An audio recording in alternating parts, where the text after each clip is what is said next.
हरियाणा में निकाय चुनाव पर अब बिगुल बज चुका है। हरियाणा में 2 मार्च को निकाय चुनाव के लिए मतदान किए जाएंगे, जहां 12 मार्च को निकाय चुनाव के नतीजे सामने आ जाएंगे। निकाय चुनाव के लिए 11 से 17 फरवरी तक नामांकन किया जाएगा, यानी कि 11 से लेकर 17 फरवरी तक उम्मीदवार अपना नामांकन करा सकेंगे। उसके बाद निकाय चुनाव में 18 फरवरी को नामांकन की स्क्रूटनी होगी, यानी कि छटनी किए जाएंगे। जो वैध होगा उसको रखा जाएगा, जो नहीं होगा उसको हटा दिया जाएगा।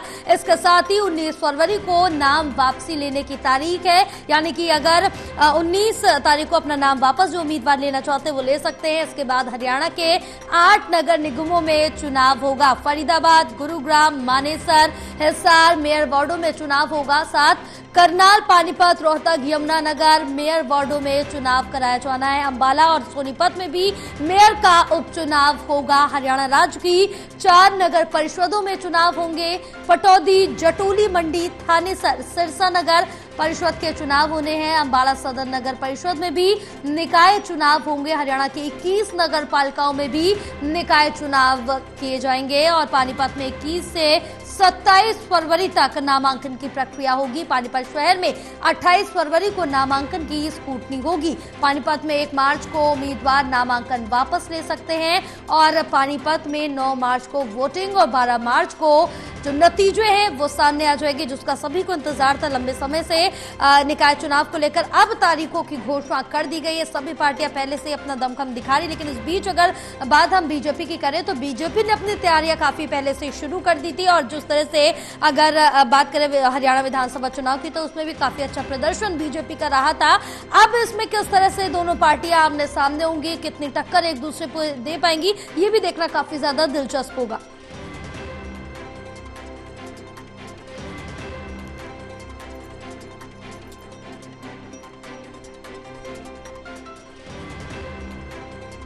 हमारे साथ एसोसिएट एडिटर देवेंद्र कथुरिया भी जुड़े हुए हैं और doctor Mahesh Kumar associate editor जुड़े हुए हैं। दोनों से जानकारी लेंगे और चर्चा करेंगे पूरे निकाय चुनाव के बारे में। देवेंद्र, क्या कुछ कहना है? सबसे पहले आपके पास आएंगे क्योंकि निकाय चुनाव जिसका इंतजार था, तारीखों का ऐलान हो चुका है। दोनों की अगर बात हम बीजेपी और कांग्रेस की करें तो दोनों पार्टी एक दूसरे के सामने और जोरदार टक्कर देंगी। देखिए जया, कुल 34 जगह पर छोटे और बड़े शहरों में चुनाव होने हैं, निकाय चुनाव। इनमें 8 नगर निगम हैं, हिसार, रोहतक, पानीपत, करनाल, यमुनानगर, फरीदाबाद, गुरुग्राम और मानेसर। मानेसर में पहली दफा चुनाव होंगे क्योंकि 11वां नगर निगम बना था। दरअसल समय मेरे को लगता है बहुत कम मिला है जी। तो मार्च को वोटिंग होगी और 12 मार्च को एक साथ नतीजे आएंगे, लेकिन पानीपत के बारे में कुछ थोड़ा 26 सितंबर तक है और वोटिंग जहां सब जगह 2 मार्च को होगी, पानीपत में 9 मार्च को, मतलब एक हफ्ते बाद। उसकी वजह यह है कि वार्ड बंदी का काम देरी से चल रहा था और उसके बाद फाइनल पब्लिकेशन जो 15 तारीख को होना है, अभी फाइनल पब्लिकेशन 15 तारीख को होना है। और आज एक नई डेवलपमेंट जो है ये बताऊं, ये जो आज इलेक्शन शेड्यूल घोषित किया है इलेक्शन कमिश्नर धनपत सिंह ने, पानीपत के बारे में अलग डेट है। वजह क्या है, पानीपत का काम पीछे चल रहा था, चाहे फाइनल वोटर्स लिस्ट की बात है या वार्ड बंदी की। लेकिन कांग्रेस के कुछ नेता आज आपत्ति कर रहे हैं। जब ये शेड्यूल घोषित हुआ, उनका ये कहना है कि कल हम रिट डालेंगे जी। तो उसकी वजह वो ये बता रहे हैं, 2 आधार है। पानीपत में दरअसल अलग डेट है तो उसकी वजह भी है।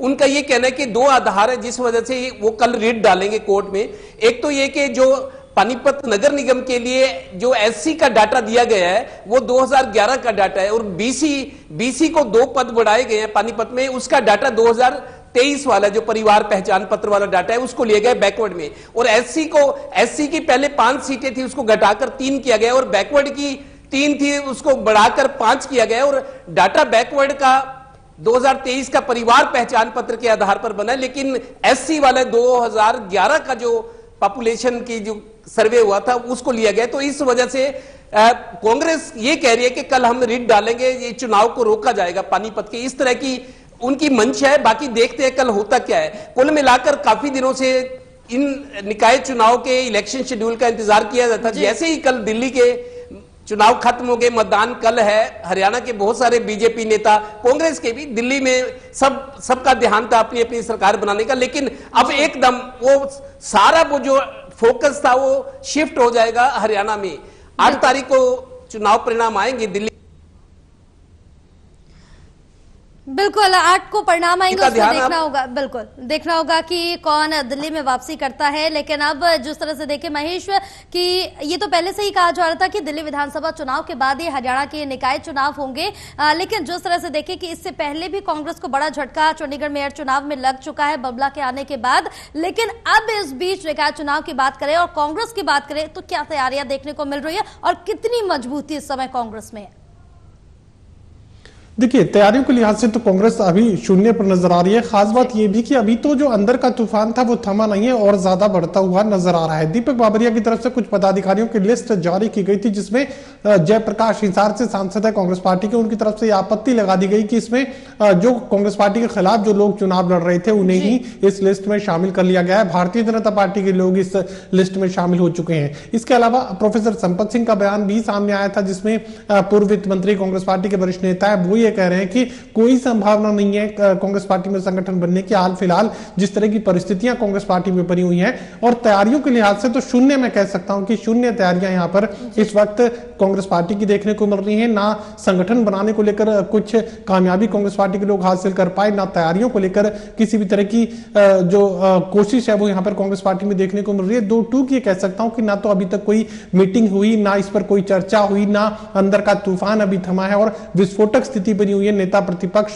की कुर्सी को लेकर अभी तक भूपेंद्र सिंह हुड्डा खुद उस पर काबिज रहना चाहते हैं और हुड्डा विरोधी विधानसभा चुनाव में मिली हार के लिए हुड्डा को जिम्मेदार ठहराकर उस कुर्सी से भूपेंद्र सिंह हुड्डा को हटाना चाहते हैं। तो दो टूक ये कहा जा सकता है कि भूपेंद्र सिंह हुड्डा अपने वर्चस्व को बरकरार रखने की लड़ाई लड़ रहे हैं और हुड्डा विरोधी जो है कांग्रेस पार्टी में वो हुड्डा के इस वर्चस्व को तोड़कर उन्हें उस कुर्सी से हटाने की कोशिश में है। तो अभी तो तूफान कांग्रेस पार्टी में चल रहा है, विस्फोटक स्थिति है, बारूद के ढेर पर इस वक्त कांग्रेस पार्टी बैठी हुई है। तो नहीं कहा जा सकता कि कोई तैयारी यहां पर की जा रही है, कोई कोशिश यहां पर की जा रही है। मुझे लगता है कि बेहद खतरनाक स्थिति का सामना कांग्रेस पार्टी को इन निकाय चुनावों में करना पड़ेगा और परिणाम ही साबित करेंगे।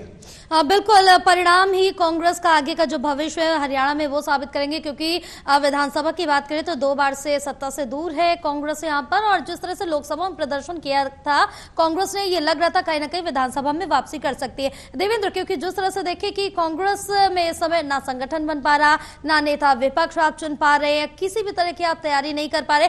और जिस तरह से जब चंडीगढ़ में भी ये बड़ा झटका लगा है, दिल्ली विधानसभा चुनाव में इसका क्या कुछ असर पड़ सकता है और जब दिल्ली विधानसभा चुनाव के नतीजे आएंगे तो इसका कितना असर या निकाय चुनाव में पड़ेगा? देखिए जय, ये तो तय है कि मुकाबला कांग्रेस और बीजेपी के बीच रहने वाला है। नगर निगम चुनाव, नगर परिषद या नगर पालिका, सभी जगह पे कांग्रेस सभी जगह और बीजेपी सभी जगह मौजूद स्थिति में है। दरअसल हमें याद है जैसे कल चुनाव दिल्ली के होने, इससे दिल्ली के चुनाव से पहले ही बीजेपी हरियाणा के नेता, मुख्यमंत्री, प्रभारी, प्रदेश सभी कई दौर की मीटिंगें कर चुके निकाय चुनाव को लेके। यहां डबल इंजन की सरकार बनते ही ट्रिपल इंजन का नारा देना शुरू हो गया कि छोटी सरकार, मतलब जो छोटी शहरों की सरकार है, ट्रिपल इंजन की तैयारी बीजेपी ने शुरू कर दी थी। दिल्ली में तो अभी बीजेपी के सब नेता, मुख्यमंत्री, मंत्री, विधायक गए, लेकिन इससे पहले हरियाणा के निकाय चुनाव के लिए अपना आधार, अपना बुनियाद मजबूत कर चुके, कई दौर की बैठकें हैं। और कांग्रेस को देखें, मुकाबला कांग्रेस बीजेपी में, लेकिन कांग्रेस बिना ट्रेनिंग और बिना, मेरे को लगता है, तैयारी के मैदान में उतरेगी। चुनाव तो लड़ना ही है उनको भी, लेकिन बीजेपी संगठन के लिहाज से, तैयारियों के लिहाज से, रणनीति के लिहाज से, उत्साह के लिहाज से हर जगह 21 नजर आ रही है। 21 नहीं, मैं तो 22 कहूंगा। और उसके सामने कांग्रेस है जो अपनी ही उलझनों में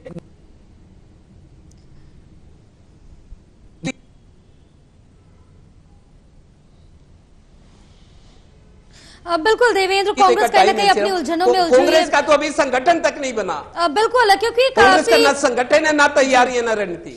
बिल्कुल बिल्कुल आपने सही कहा कि ना संगठन है ना ही तैयारी, कुछ भी नजर नहीं आ रहा है। और महेश, जिस तरह से अगर हम यहाँ पर ये कहें कि कांग्रेस के पास ये आखिरी मौका है खुद को प्रूव करने का, तो क्या ये गलत होगा? देखिए, आप इसे आखिरी मौका मान सकते हैं, लेकिन ये आखिरी मौका भी कांग्रेस पार्टी गंवाने जा रही है। सबसे बड़ी वजह क्या है? सबसे बड़ी वजह यह है कि हरियाणा विधानसभा चुनाव में जो हार मिली, उसके लिए जो जिम्मेदार लोग थे, उनके नाम कांग्रेस पार्टी तय नहीं कर पा रही। अब शैलजा समर्थक या रणदीप समर्थक ये कहने की कोशिश कर रहे हैं कि वहां तक टिकटें जिसने बांटी थी, जिसने पूरे विधानसभा चुनाव में प्रचार की कमान संभाली हुई थी, आखिर वो हार की जिम्मेदारी क्यों नहीं लेते? अभी तो ये मानकर चलिए कि स्थिति विस्फोटक है, अभी कांग्रेस पार्टी बारूद के ढेर पर है, अभी बहुत कुछ होना बाकी है।